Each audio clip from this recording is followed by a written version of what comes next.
the growth and economic development are actually not matching up. Okay, but it's quite simple to solve that. Like I said, I've already alluded to how you can solve that is by creating industries. Again, there are certain sectors that are dormant, and there are certain practices that shouldn't be going on. For example, the Nigerian government, as a matter of fact, this government is encouraging export, but they're encouraging a farm to the seaport activity. Okay, now that is to say, which is exactly what they do with the oil. yes, that is, and it is wrong. It is wrong because what you do when you take produce from the farm and take them straight to the seaport to export it to the white man, what you're doing is that you're eliminating the middle sector, because you have three sectors of agriculture. One is production. It could be livestock, it could be production of food and stuff. Then the middle ground is processing, and the third part is the business part of agriculture, marketing and distribution and all of that. Now, but what we're doing is that we're cutting off the middle ground, which is actually what provides employment. Right? So we take from the farm and we go straight to the seaport. And that's what the NEPC, Nigerian Export Promotion Council, is promoting through the federal government. Right? That policy is absolutely wrong. So one of the things we must do to create jobs is that, one, invite companies to come set up. Governments in every state must find creative ways to lure, companies that are manufacturing or processing companies to come and set up in their states.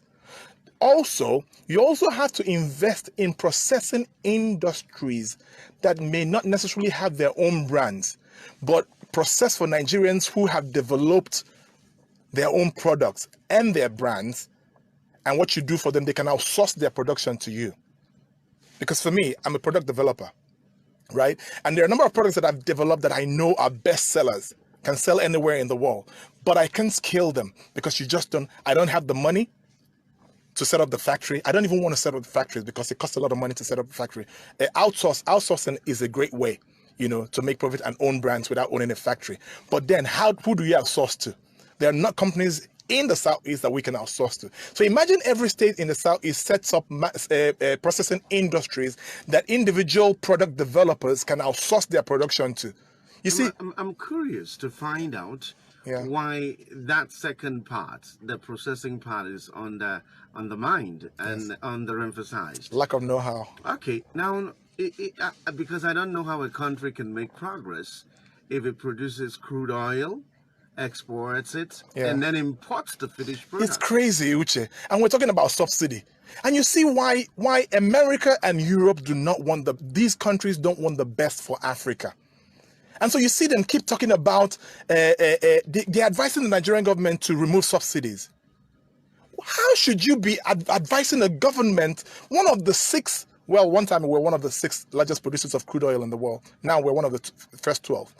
Now, how do you advise a major oil producer to eliminate subsidies? The advice you should be given is stop the processing of your crude outside Nigeria, fix your refineries, because they're saying we will eliminate subsidies. It's costing federal government so much money. Who begged you for subsidies? Fix the refineries, then you wouldn't have need for subsidies. You're paying subsidies because the cost of transporting the crude oil overseas to export and bringing it back is huge. And so you're incurring that cost and then you're trying to cushion it. If you were smart, what you would do is make the refineries work. And so as we begin to refine locally, the cost of the products will come down and then everybody's happy and you wouldn't need to pay subsidies. We probably will serve the African continent. Of course. So that's one, but I was trying to finish my thought. Right. Now, you see, so if government encourages companies to come and set up that can take outsourcing contracts from developers like me, product developers like me, they will create jobs, but we also can begin to own our own individual local brands that can sell in the local market and be exported as well. We need exports.